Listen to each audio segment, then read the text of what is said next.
Okay guys, today we are making a Yorkshire curd tart, and this is a recipe request from one of my viewers, Steve. So I hope this meets your expectations, Steve.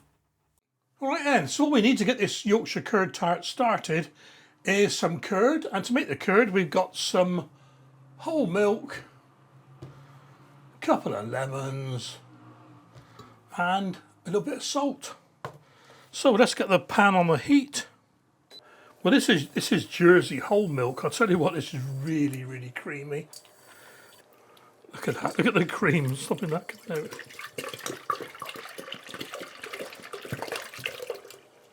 Right, interrupted there. Yeah, what we need to warm this up to blood temperature, so it's just warm.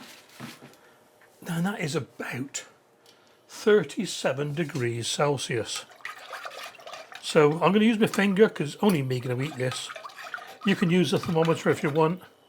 It won't burn. And while that's warming up, I'm just going to juice a couple of lemons. Doesn't matter if they're waxed or not.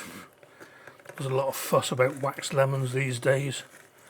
I don't know, it just washes off, so what's the problem? I mean, how many people eat the rind of a lemon, you know what I mean, without washing it? Seems like much ado about nothing to me, but there you are. Using my trusty old juicer again. I love this juicer. It catches all the bad bits. Bad bits being seeds, I suppose. In this little bit here. And I tell you what, I've got a waste disposal unit.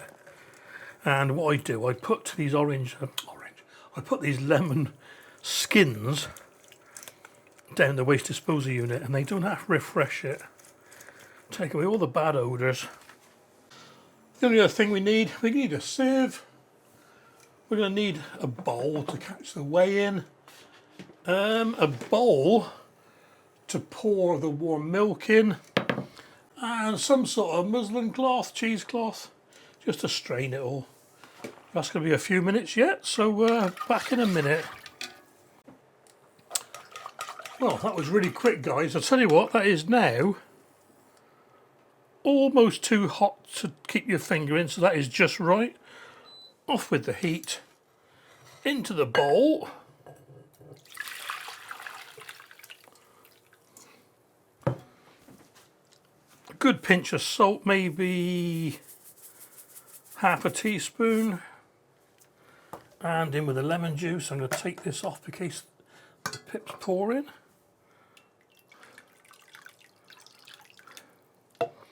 What we do now, we're going to just gently stir it so the curds start forming.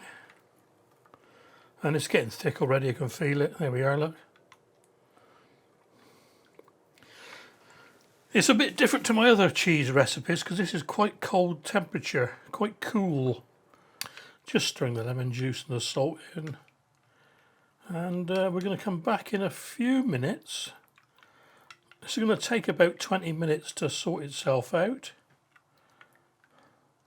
Like I said, it's a bit cooler, so it takes longer. But it's a different type of curd. Don't go mad with the stirring. You don't want to break the curds up too much. And you don't want to bring any air into it either.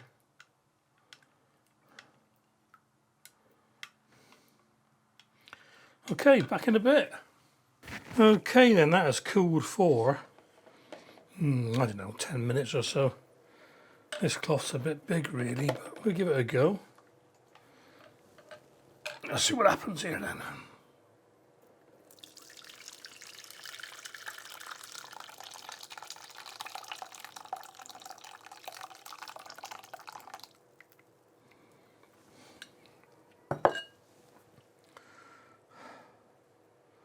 Okay then, so the proper recipe says to hang this for 4 to 5 hours. I don't think I can do that. What I will do is lift it up a bit so it drains a bit quicker.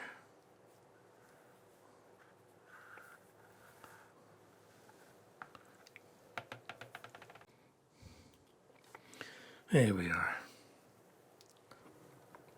Okay then, so I can't hang this, but what I'm going to do is just let it sit in the sieve for Well, I think it's going to be overnight now, actually.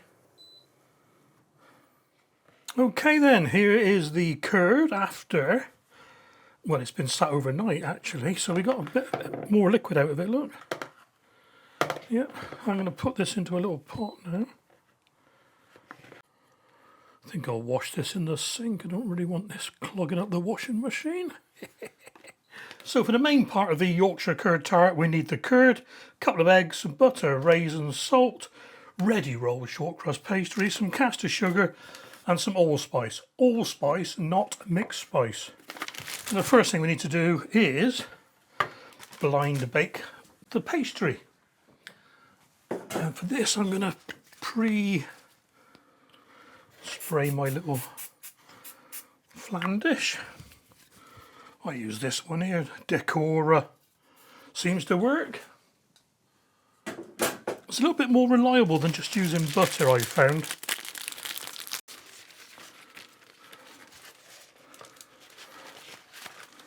It's a little bit cold still, so be careful. This pastry is just a little bit too small for this dish, but we'll glue some in place, just like that.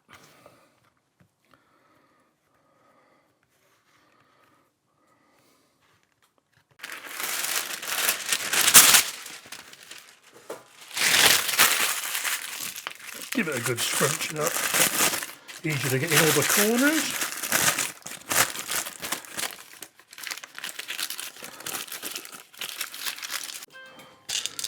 Right, oven on.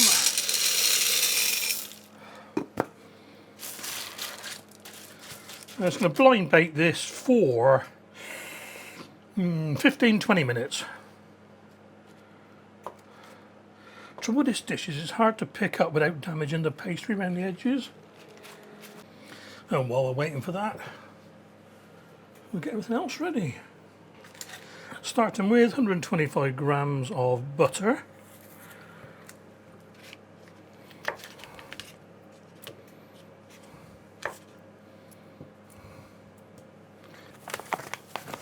Okay, 60 grams of caster sugar.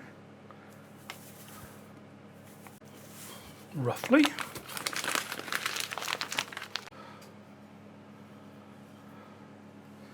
There we are.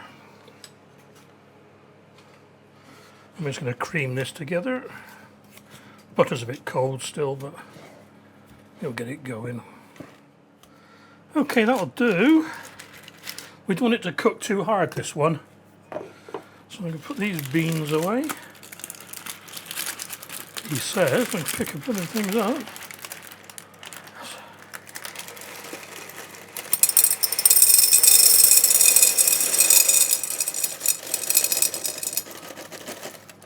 Well, a little tip for you, if the pastry's risen off the bottom a little bit, just press it down with a cold spoon.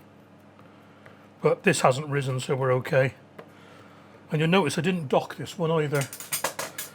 So it's going to cut the excess pastry off. Shouldn't need a serrated knife for this.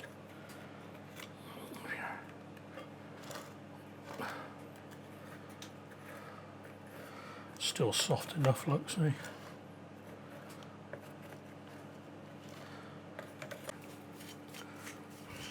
It's pretty much all creamed together now. Much easier when it's allowed to warm up a little bit.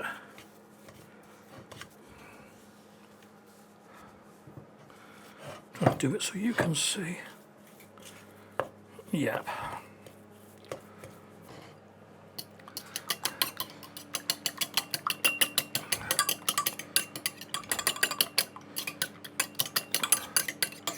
Lightly beaten.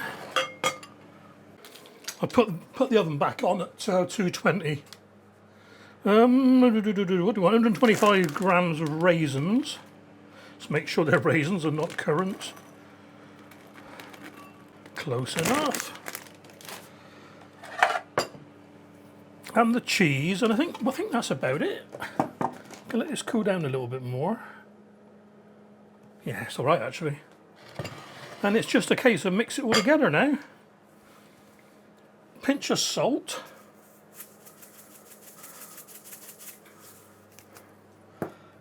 about a quarter teaspoon of allspice, quarter to half a teaspoon. Don't use mixed spices, they're not even related.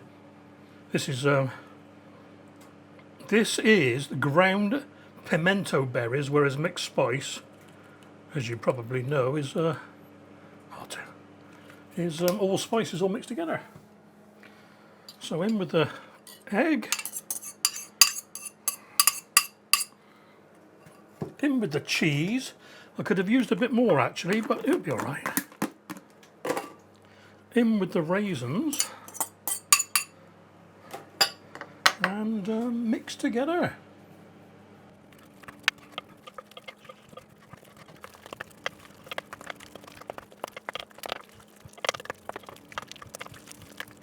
Okay, that's cooled down now. I'll pour that into there.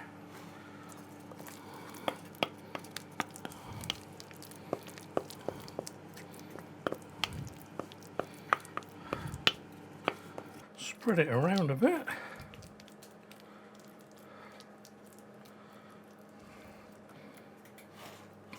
It's going to soften and move out anyway once it starts warming up. Okay then, in the oven with that for, I'll do it for 20 minutes to start off with, at, like I said, 220. Right. Here we go. Okay then. Oh, that slid off easier than I thought it would. I'm going to let this cool down totally before I eat it. Doesn't look too bad actually. It's a little bit curdier than I thought it was going to be, but we'll see. So I'm going to let this cool down totally, then we'll have a slice. So back in about an hour I reckon. Okay, that's cooled down nicely, guys. Let's pop the case off.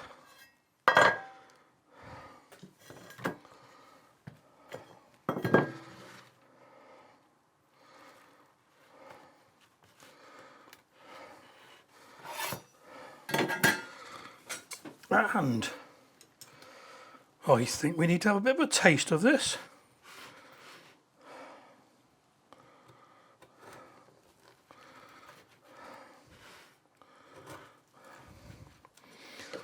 I already know this is going to be quite sweet. Yeah, okay, fork. Funny how it's got an almost breadcrumb-like texture on top, but it does look like a tart inside, so here we go then.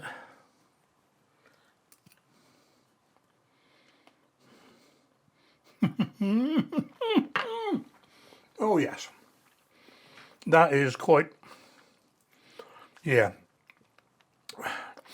that is not good for my diabetes. That is very, very sweet, so I think I'll be giving most of this away. Oh, it's nice though. I tell you what, but that little bit there has set me back a week. That is really nice. Thank you very much, Steve, for this. That is so surprising for basically a cheese tart, isn't it? It's funny that when you look at the recipes online, some are almost like a custard tart and some are more like this. So is it one of those recipes that's just developed over the years and changed? I don't know. Any of you Yorkshire guys and Yorkshire lasses, let me know in the comments, please. Is this any good? Is this anywhere close to being original? Well, I hope you enjoyed this one, guys. Look after yourselves, take care, and I will catch you on that next recipe. Meanwhile...